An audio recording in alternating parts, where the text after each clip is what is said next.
Hello everybody. आज हम लोग इंडस्ट्री मैनेजमेंट का नया चैप्टर स्टार्ट करने जा रहे हैं, that is material purchase and store management. Material purchase and store management ये एक इम्पॉर्टेंट पार्ट है किसी ऑर्गेनाइजेशन का कि जो मटेरियल हमारे पास है उसको मैनेज कैसे कर रहे हैं, कैसे रख रहे हैं, क्या क्या उसमें ऑब्जेक्टिव फॉलो करना पड़ता है फॉर मैनेजमेंट ऑफ मटेरियल। उसके बाद है हमारा परचेजिंग डिपार्टमेंट। उनका बाइंग टेक्निक, परचेजिंग का प्रोसीजर क्या है, किस तरह से हम किसी भी दूसरी कंपनी को अपना कोटेशन भेजते हैं कि आई हैव दिस रिक्वायरमेंट, उसका फॉर्म भरने का तरीका क्या है, कैसे परचेज करते हैं हम लोग, ये देखेंगे। Then we have the store management. Finally जब हमारा कोई रॉ मटेरियल आता है then it is very important to keep that raw material. So the store management का काम है उस चीज़ को देखना कहाँ हमारा मटेरियल स्टोर है। नॉट ओनली रॉ मटेरियल, उसके साथ साथ कई सारे मटेरियल्स हो सकते हैं, जो मशीन भी हो सकता है, इक्विपमेंट्स हो सकते हैं, सबका लोकेशन लेआउट क्या होना चाहिए। एंड फाइनली जब हम उसको इशू करते हैं मटेरियल को तो उसमें क्या क्या रिसिप्ट हम देते हैं, लेते हैं for issuing the material. So this we can deal with store management. तो यहाँ पर हम लोग देखेंगे इस चैप्टर में one by one. So let us begin. Most manufacturing concerns spend more than 60% of the money they take in for materials, that is materials soak up substantial portion of the capital invested in an industrial concern। आप देख सकते हैं कि 60 to 70% manufacturing का spend हो रहा है सिर्फ मटेरियल पे। सो वी कैन से कि इसको मैनेज करना बहुत ही इम्पोर्टेंट है। ये आपका इंडस्ट्रियल का पूरा इकोनॉमिक का 70-60% हमारा सिर्फ मटेरियल पे जा रहा है। This emphasizes the need for adequate material management and control, because even a small saving in material can reduce the production cost to fair extent and thus add to the profit. So finally हमें ये चाहिए profit, production cost कम हो। For that we need to manage this material. Material management may be thought of as an integrated functioning of the different sections of a company dealing with the supply of materials and other related activities so as to obtain maximum coordination and minimum expenditure on materials. Material management involves controlling the type, amount, location, movement, timing of purchase of various materials etc. used in industrial concern. So to manage different sections of company dealing with supply material and the time and amount, type, amount, movement और timing of purchase, सब के according हमको material को manage करना पड़ता है। So this is control by the material management store management department. Material management को define करेंगे अगर as a term to describe the grouping of management functions related to the complete cycle of material flow from the purchase and internal control of production materials to the planning and control of work in progress to the warehousing, shipping and distribution of the finished product. So यहाँ पे material कहने का मतलब not only the raw materials, यहाँ पर full complete cycle, जब तक raw material से वो प्रोसेसिंग करके प्रोडक्ट के बाद उसका वेयर हाउसिंग, शिपिंग तक, फिनिश प्रोडक्ट और डिस्ट्रीब्यूशन, ये सारा चीज़ मटेरियल मैनेजमेंट में आता है। सेकेंड डिफिनेशन देखते हैं, it is concern with the planning, organizing and controlling the flow of materials from their initial purchase through internal operation to the service point through distribution. Material management is scientific technique concern with planning, organizing and control of flow of materials from their initial purchase to destination. So flow of materials means अगर iron ore है, for that iron ore we have the coal, we have the lime, dolomite, manganese, these all are raw materials. तो iron ore के साथ हमारा manganese, dolomite, lime, कोल, ये सब raw material है. इनको प्रोसेसिंग करना, so this all materials are going to be process के बाद उससे आयरन का कोई प्रोडक्ट बनाना है, मे बी पिग आयरन और एनी कास्ट स्टील और एनी स्टील, वो भी मटेरियल में आता है. तो टोटल प्रोसेसिंग में मटेरियल कहाँ का यूज होना, फिर मटेरियल को हैंडल, उसके बाद उसका शिपिंग एंड फिनिश प्रोडक्ट तक, all this grouping of management function, एक कंप्लीट साइकिल उसको कहा जाएगा मटेरियल मैनेजमेंट में. तो एक तरह का साइंटिफिक टेक्निक है जिसमें कंट्रोल, ऑर्गेनाइज और प्लानिंग होता है पूरे फ्लो ऑफ मटेरियल्स का. अकॉर्डिंग टू द प्रोसेस हमें आयरन और कहाँ रखना है, कोल कहाँ रखना है, लाइम, डोलोमाइट, मैंगनीज, इसको कहाँ रखना है, किस जगह पे प्रोसेसिंग होगा, कब किस चीज़ का ज़रूरत है, everything we have to manage here. Objectives of material management देखते हैं. Procurement of materials at lowest prices, high rate of inventory turnover to ensure continuity of supply, to maintain the consistency of quality, to minimize the acquisition of and storing cost, lower administrative cost. Minimize किसको करना है, acquisition, storing cost, lower administrative cost. Maintenance of supplier relations, ये ज़रूरी है, supplier से एक अच्छा relations होना चाहिए. Development of new materials and source, efficient reporting, development of personal. So these are the objectives of material management. कहीं से मटेरियल लो प्राइस में मिल जाना, high rate of inventory turnover to ensure continuity of supply, ये ज़रूरी है continuity of supply रहे, ताकि जिससे मटेरियल हम जब भी चाहें हमारे पास सप्लाई आ जाए. So this is the objectives जिनको फॉलो करना पड़ता है. Next is our inventory control. Inventory हम जानते हैं जो stock of item kept on hands to meet the fluctuating demand. एक ऐसा स्टॉक जो हमने रखा है जो कि हमें कोई भी फ्लक्चुएटिंग डिमांड, आगे पीछे कुछ भी डिमांड होगा उसमें तुरंत हम अपने इन्वेंट्री से निकाल के उसमें रख दिए. A certain level of inventory is maintained that will help meet the anticipated demand. If demand is not known, but certainly safety stocks are kept on hand. तो एक तरह का सेफ्टी स्टॉक्स हैं, लाइक एन इमरजेंसी और like any situation, climatic condition ऐसा हो गया, कहीं से ट्रांसपोर्टेशन नहीं होगा, so we keep the inventory कि जो इसको हम बाद में यूज कर सकते हैं. Additional stocks are sometimes use to meet the seasonal और cyclic demand. Sometimes large amount of items are purchased and stored to take advantage of discounts. अगर आपके पास, हमारे पास ऐसा एरिया है, प्लांट के पास इतना एरिया है कि इन्वेंट्री हम ज़्यादा से ज़्यादा स्टोर कर सकते हैं. वी नो दैट मार्केट में प्राइस आगे हायर लोअर होते रहता है, so we can keep large amount and store it for any discount rate में मिल गया तो उसे स्टोर करके रख सकते हैं. In organization normally 4 types inventories are use. पहला है रॉ मटेरियल एंड पार्ट्स. इसका इन्वेंट्री मीन्स इसका स्टॉक. कंज्यूमर एंड स्पेयर्स, इसका स्टॉक जो कि मेंटेनेंस और डे टू डे ऑपरेशन में यूज होता है. Consumable and spheres.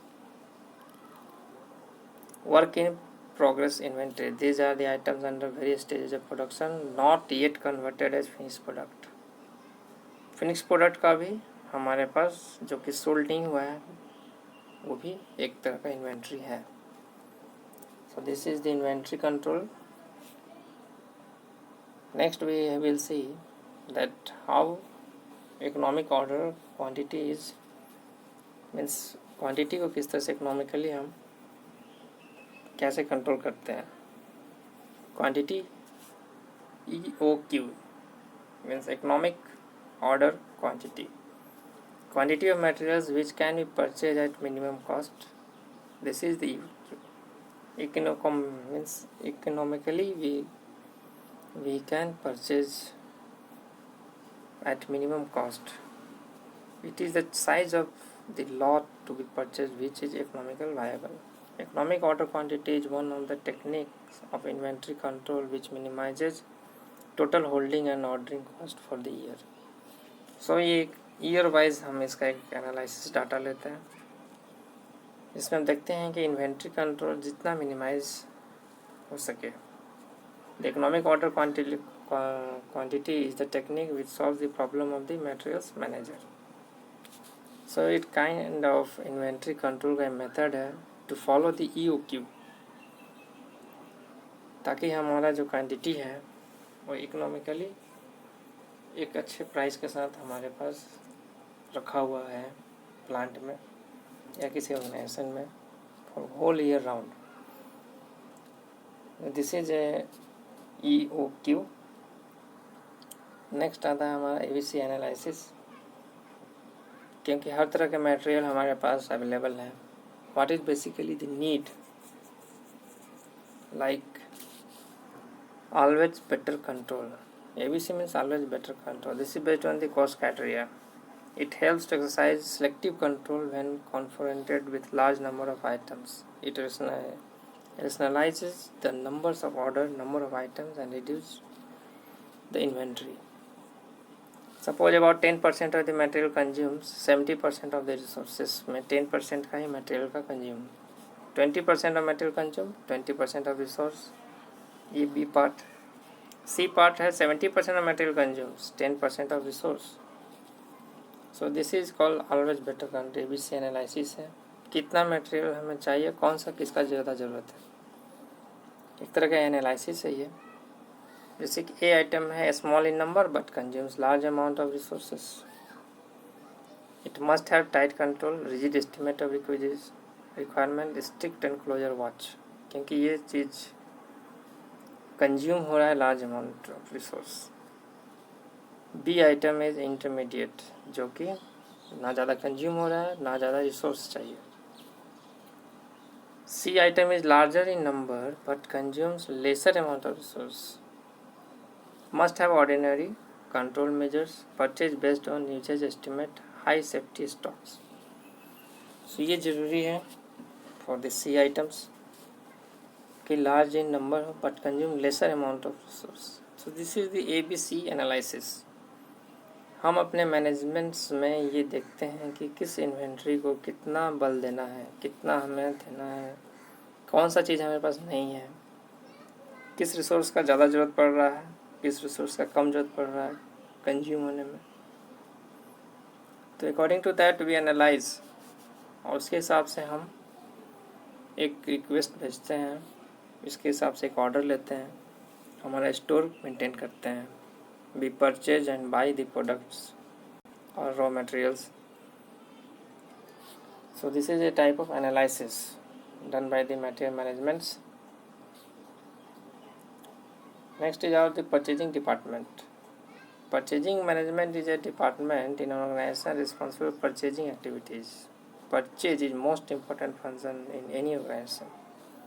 After all, purchase में जो भी हम cost, जो भी हम अपना मनी स्पेंड कर रहे हैं, उसके अकॉर्डिंग ही हमारा प्रोडक्ट बनने के बाद हम प्रॉफिट कैलकुलेट कर पाएंगे.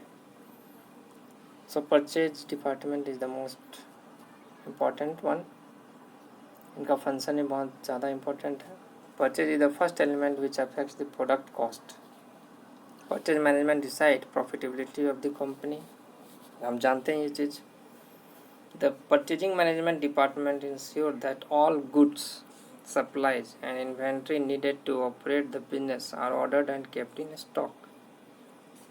It is also responsible for controlling the cost of the goods order, controlling inventory levels and building a strong relationship with suppliers. ये भी इनका काम है परचेजिंग डिपार्टमेंट का.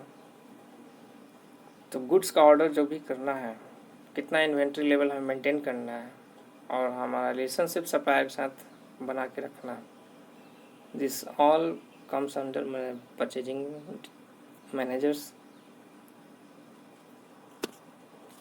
Based on the above data, the materials planning selection will prepare material purchase request, which will examine the material planning head and accounts and forwarded to purchase department. तो ये सब data लेने के बाद अब हम purchase का क्या क्राइटेरिया होता है, हम परचेजिंग कैसे करते हैं वो देखते हैं. The basic objective of the purchase department is to ensure continuity of supply of materials, tools and other items in order to have uninterrupted production. बिना इंटरप्शन दिए प्रोडक्शन को हर चीज़ का मटेरियल्स टूल्स सप्लाई हमेशा आते रहे, and at the same time ultimately reduce the cost of finished goods. This function can be divided into pre purchase, ordering and post purchase.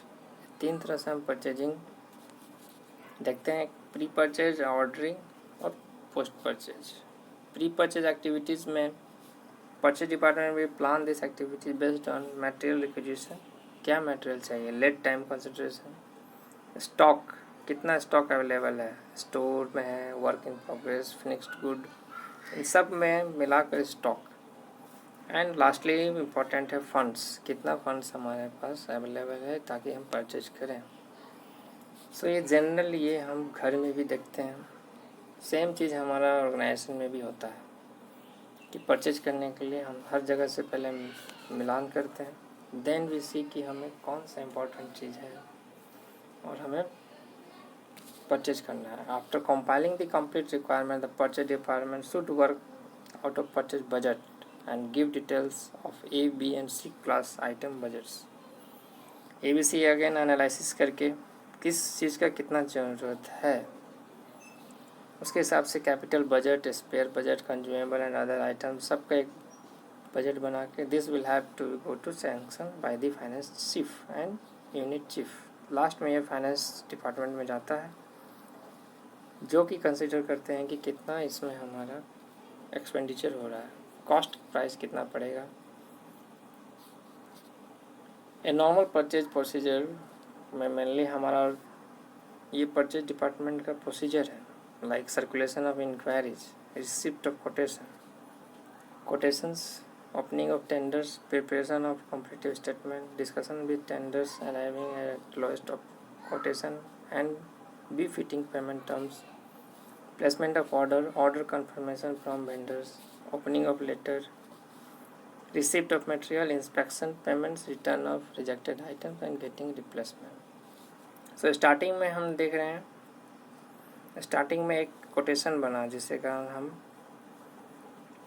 एक तरह का सबसे इंक्वायरी करके हम देख रहे हैं कहाँ पर हमारा सेटलमेंट हो पा रहा है, किसका कोटेशन बेनिफिशियल है मेरे लिए. एक्चुअली सब जगह से हमारे पास मटेरियल आ सकता है, बट हम देखते हैं किसका कोटेशन मेरे हिसाब से सूटेबल रहेगा, मेरी कंपनी के हिसाब से कितना मेरे पास फाइनेंस स्टॉक है, प्लस कितना हमें ज़रूरत है मटेरियल्स का. डिस्कशन करने के बाद then we place the orders. यहाँ पे ऑर्डर कंफर्म करके वेंडर्स को प्लेस किया, जो भी था हमारे पास उसको रिसिप्ट से हमने मटेरियल रिसीव किया. रिसीव करने के बाद उसका इंस्पेक्शन करना ज़रूरी है.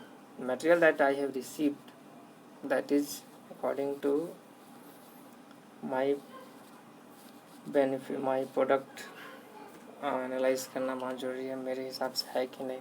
अगर नहीं है then we will return that and getting replacement. So overall purchase department का ये मेनली 3 काम ज़रूरी है. सेकेंड आता है activity, duties and functioning of purchasing department.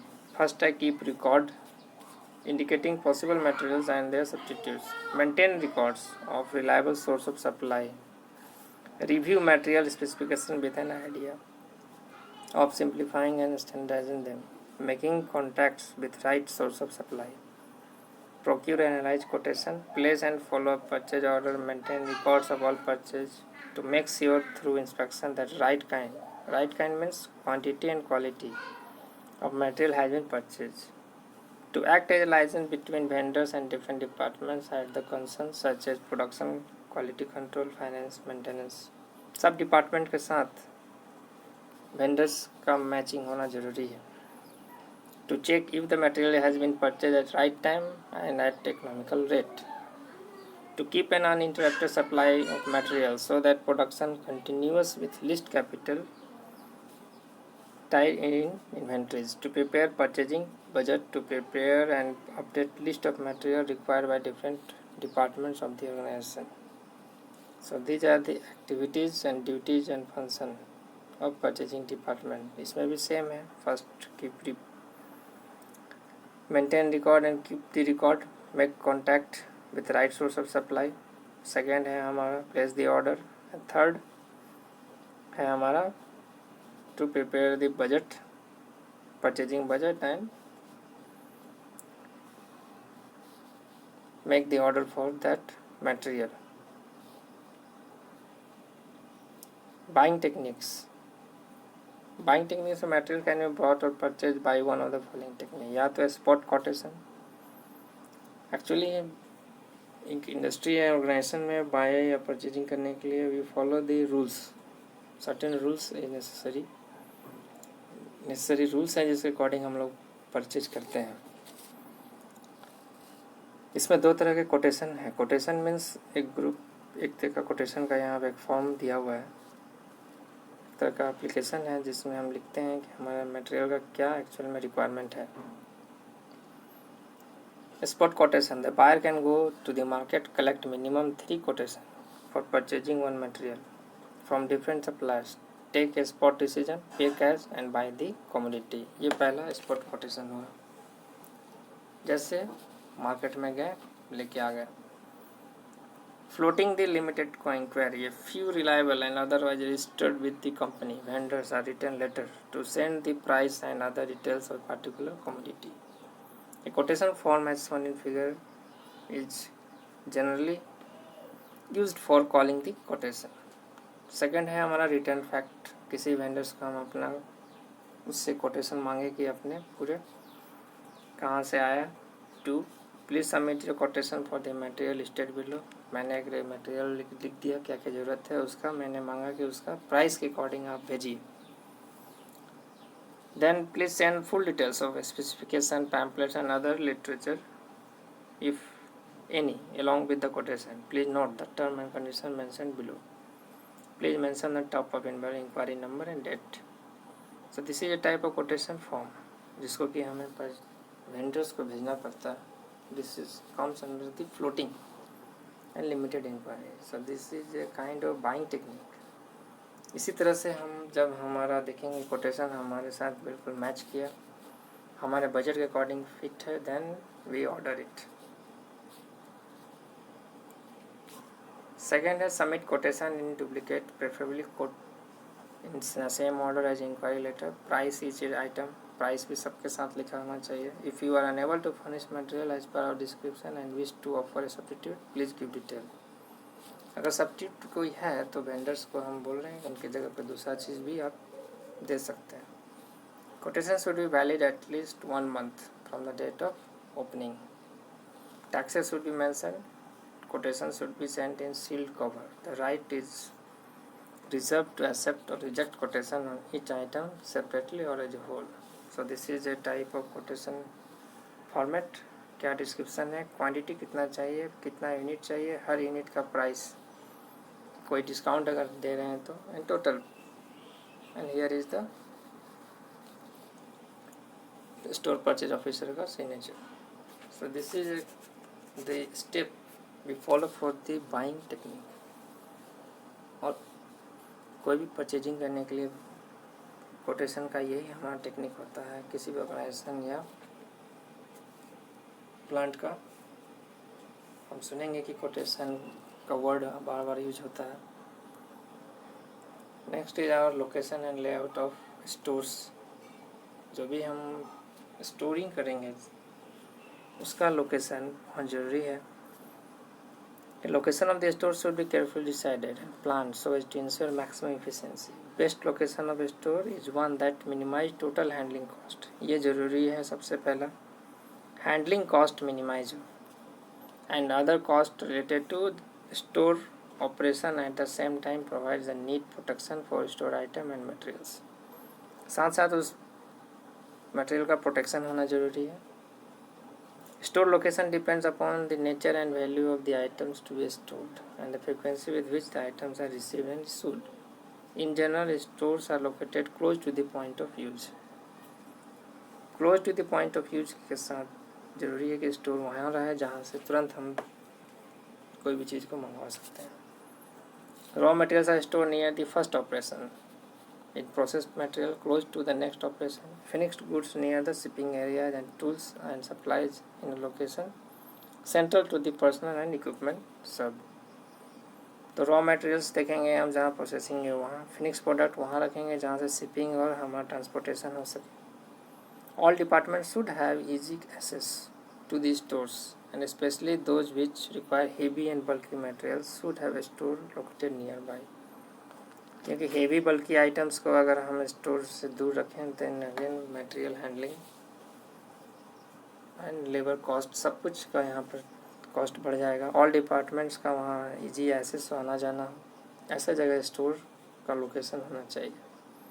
In big industries having many department, store department possibly can not be situated where it is convenient to deliver material to all department at the same time be near the receiving department. Thus it becomes often necessary to set up sub store conveniently situated to serve different departments.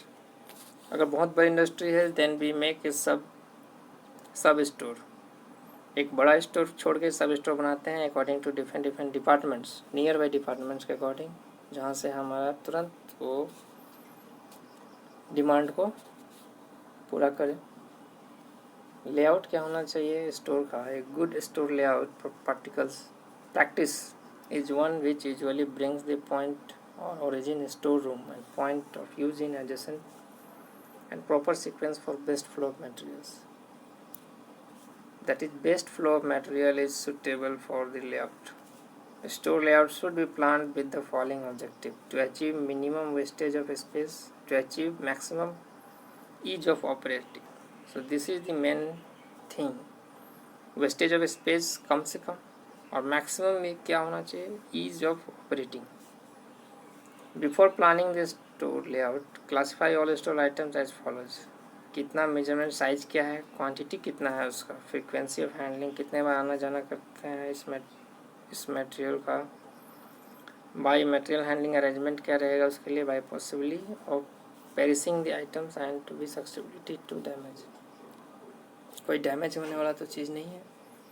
So according to that we classify the stores. List the available storage space, उसके लिए platform, floor, rack, shelfs, bins, tray, drums, barrels के लिए सबका अलग अलग suitable storage space होना चाहिए। Like the oils in barrels और ड्रम्स में आता है।